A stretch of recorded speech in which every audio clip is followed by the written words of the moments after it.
매매 매물은 늘고 있죠. 그죠. 매매 그죠. 네. 조금 줄어들었다 네. 다시 늘고 있네요. 네, 팔려고 하는 사람 계속 늘고 있어요. 즉 매매 시장은 바닥오기 멀었습니다. 근데 전세는 어때요? 급격하게 지금 줄어들고 있네요. 자 보세요. 거래량은 가격은 많이 내려서 떨어졌는데 네. 거기서 거래량 역사상 가장 많은 전세 거래량이 터졌고 매물이 줄어들고 있어요. 그렇죠. 매물은 줄어드는데 거래량은 역사적으로 많이 터졌다. 그러면 앞으로 가격이 어떻게 된다? 올라갈 가능성이 아무래도 그렇죠. 일단 가격이 거의 하락의 끝자락에 왔을 가능성이 많고 여러 데이터를 봐도 아마 최소한 무릎 정도까지는 떨어졌을 거라고 좀 보고 있어요. 지금이 바닥이거나 적어도 바닥에 가깝다. 그렇죠. 그래서 이제 일부 지역들부터 뭐 올해 내년 전세가 다시 올라갈 겁니다. 네, 그래서 전세는 올라갈 거다. 올라간다. 네.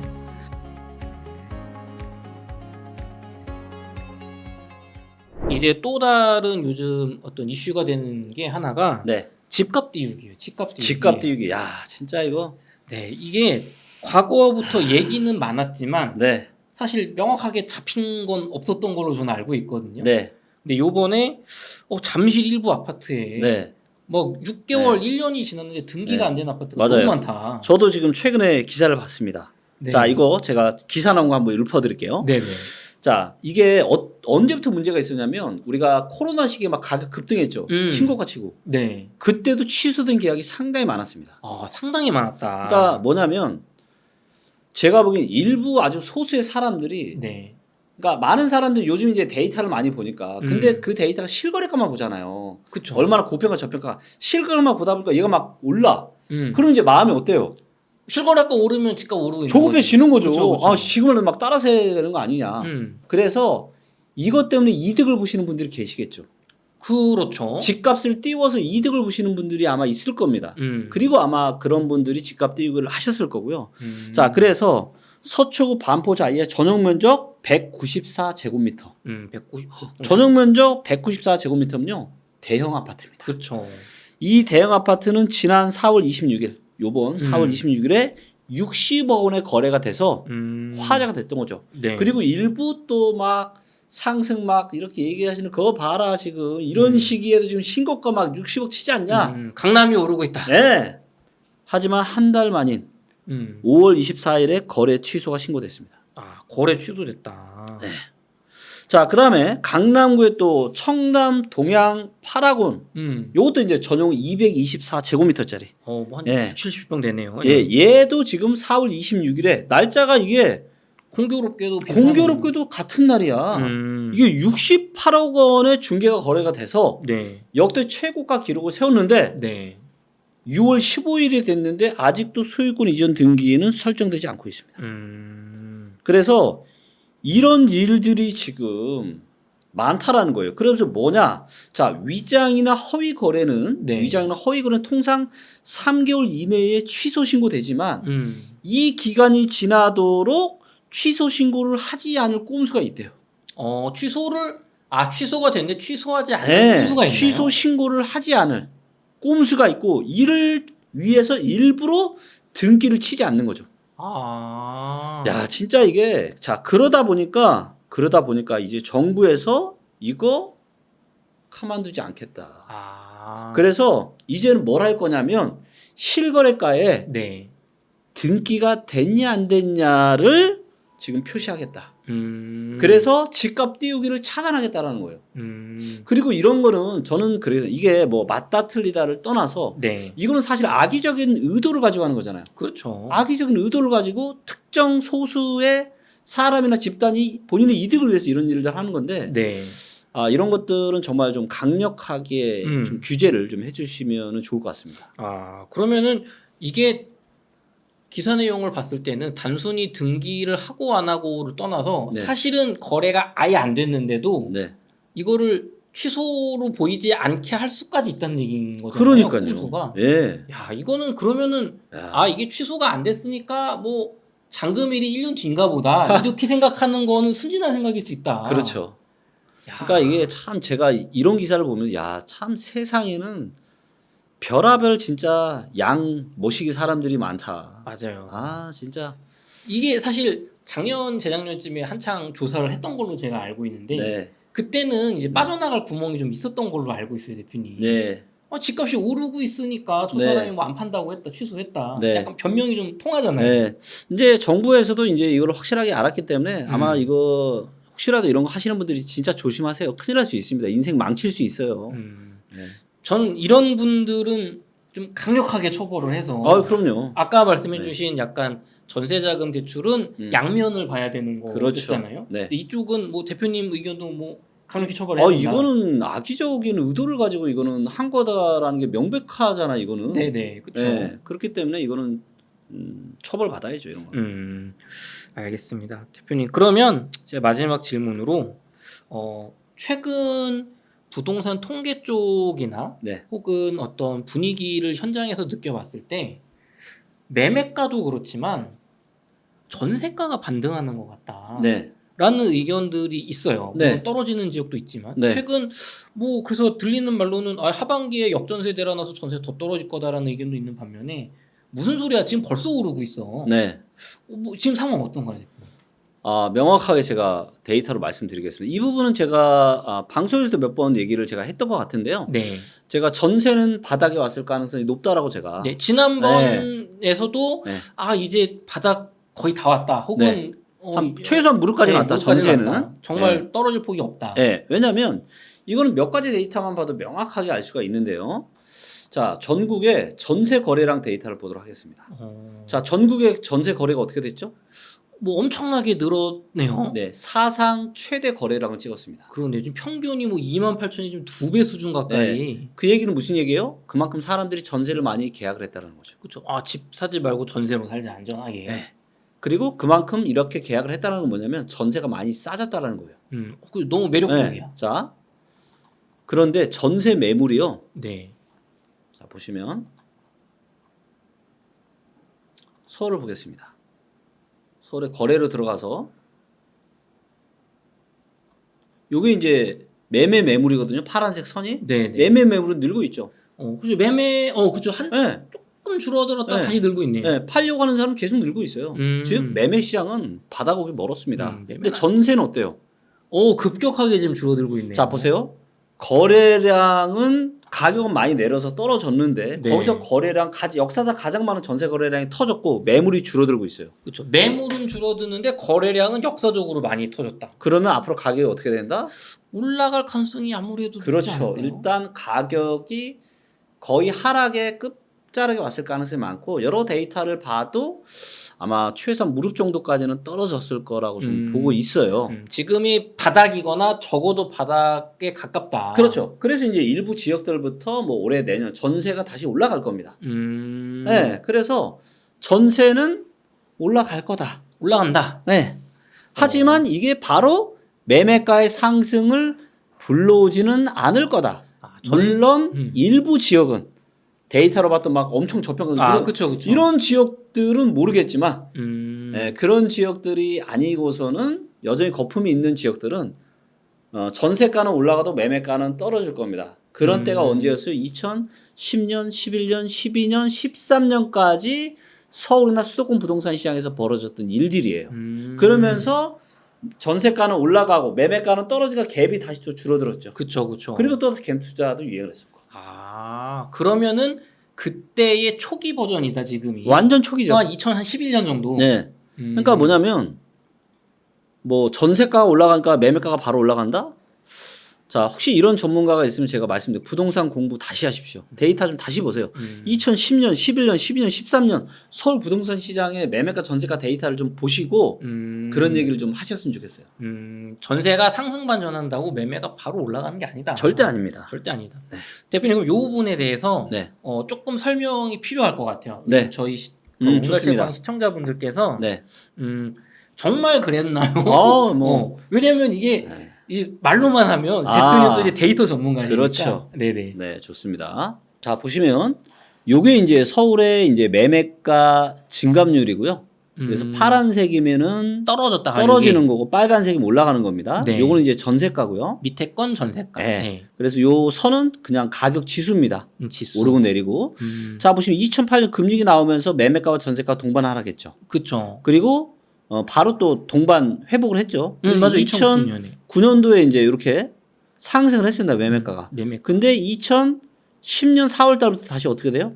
내려가. 계속 떨어지죠. 13년까지. 근데 전세가는 어떻게 되세요? 계속 오르네. 계속 전세가가 이렇게 많이 올랐는데도 매매가가 어떻게 된다? 떨어졌다. 떨어진다. 떨어진다. 그러면서 매매가는 떨어지고 전세가는 올라가니까 이 사이 이 두 선의 갭이 어때요? 줄어들죠. 이때가 그뭐 정말 5천만 원이면 전세 끼고 산다는. 그렇죠. 그래서 또 다시 전세를 끼고 투자하는 갭 투자가 또 유행하는 거고. 근데 지금 어때요? 이 갭이 너무 멀죠? 너무 멀네요. 갭 투자 할 수가 없어요. 그리고 보니까 전세 매매가 동반 하락했던 그래프만 봤을 때 지금 2008년하고 똑같거든요. 이게. 똑같죠. 근데 훨씬 더 심하죠. 심하죠. 훨씬 더 심합니다. 근데 지금 일부 지역에서 데드캣 바운스가 나오고 있어요. 단기 반등 이렇게 나오고 있다면. 근데 이것도 너무 약해요 지금. 이때는 이런 강한 반등이 나왔는데 지금 어때요? 잡히지가 않네요. 잡히지가 않아요. 네? 그래서 전세가가 상승 반전하니까 다시 매매가를 밀어 올릴 거라는 얘기는 앞으로 그게 몇 년 지속된 다음에 맞아요. 그때 얘기다. 그럼요. 그러니까 이게 좀 너무 그러니까 이게 책 한 권 읽은 사람이 제일 무섭거든요. 한 권만 읽은 사람. 한 권만 읽은 사람. 왜? 내가 아는 게 다 진실이라고 생각하니까. 그쵸. 네, 똑같은 거예요. 자, 부동산 강의하면서 전세가가 매매가를 밀어 올린다. 그래서 전세가가 상승하면 매매가 올라간다고 강의하시는 분들 많아요. 그쵸. 완전 틀린 얘기는 아니에요. 근데 이거는 뭐냐? 맞을 수도 있고 틀릴 수도 있는 거야. 전세가가 올라가도 매매가가 떨어질 수 있다니까요. 데이터가 명확하게 지금 이야기하고 있잖아요. 네. 특정 조건일 때 밀어 올리는 거지. 그러니까 언뜻 말을 들어보면 너무 그럴듯해. 뭐냐면 자 전세가가 올라간다는 얘기는 뭐죠? 지금 실제 수요가 그만큼 증가를 하고 있기 때문에 전세가가 올라가는 거고 자 실제 수요가 증가하면 매매가가 당연히 올라가겠죠? 라고 얘기하면은 그러네 고개가 뜨끈뜨끈 되잖아요. 그렇죠. 근데 여기에는 치명적인 함정들이 빠져 있다라는 거죠. 매매가가 이렇게 차이 나지 않는 경우에 그래요. 전세가 8천인데 매매가 1억이면 2천 더 주고 내 집 사진 되겠지만 그것도 있고 사람들의 호주머니 사정 대비해서 얼마나 내가 이걸 살 수 있는 여력이 있는지 경제력 그래서 주택 구입 부담 지수 그 다음에 소득 대비 저평가 지수 그 다음에 ROI 이런 것들을 다 보고 그리고 나서 의사결정을 해야죠. 거기에 이게 올라간다면 그때는 맞는 신호지만 그렇죠. 지금은 아니다. 지금은 택도 없습니다. 대표님 그러면 우리가 첫 질문을 했던 그 한국은행의 역전세 관련해서 올해 하반기 내년 상반기까지가 이제 그 비싸게 계약했던 전세들의 만기가 오면서 지금 역전세 대란 돌려줄 게 막 많다 이거잖아요. 그러면은 조금 다르게 볼 수도 있을까요? 이 얘기만 들어봤어요. 한국은행 얘기만 들으면 내년 상반기까지 전세 떨어지나 보다로 느껴지거든요. 근데 지금 대표님이 보여주신 건 전세는 지금 바닥이거나 거의 바닥에 닿았기 때문에 올라갈 가능성이 높다. 그럼 이게 상충되는 얘기인가요? 상충이죠. 자 이런 그 부분 때문에 그러니까 제가 말씀드린 건 뭐냐 전세가가 바로 반등으로 돌아간다는 게 아니라 무릎 정도가 이제 떨어졌다고 말씀드렸잖아요. 자 이런 역전세의 문제 때문에 매매가나 전세가가 크게 상승하기 어렵겠죠. 그렇죠. 상승은 정말 어려울 것 같아요. 그렇죠. 그래서 하지만 자 무릎 정도까지 왔다라는 건 여기서 떨어져봤자 더 크게 떨어질 가능성이 있다 없다? 뭐 되게 그거는 별로 없다라는 별로 거예요. 없다. 그래서 여기서 바로 전세가가 바로 물론 만약에 입주 물량이 작고 막 전세 수급이 높은 데는 그럴 수 있어요. 하지만 서울이나 이런 데는 아직은 전세 수급이 높지가 않거든요. 그렇기 때문에 전세 수급 데이터가 높지 않고 이런 지역들은 아마도 내년 가을까지도 매매가뿐만 아니라 전세가도 올라가기 쉽지 않을 겁니다.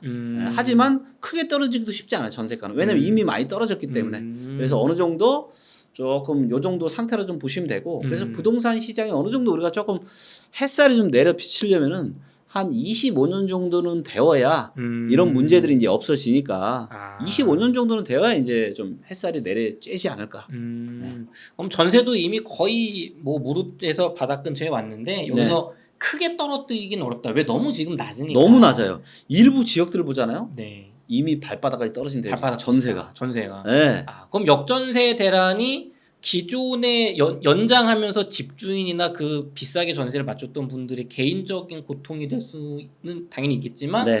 그게 전세 시장 전체를 확 무너뜨려서 정말 지금 전세에서 막 또 막 20-30% 폭락하는 그러기는 쉽지 않습니다. 쉽지 않다. 근데 전제 조건이 하나 있어요. 뭐냐? 혹시라도 네. 금융 위기와 같은 위기 상황이 펼쳐진다라면 그런 네. 아직 위기가 아니잖아요. 그렇죠. 네, 혹시라도 위기가 떨어진다면 그때는 둘 다 동반근락할 수 있습니다. 아, 지금보다 경제 위기가 온다면 네.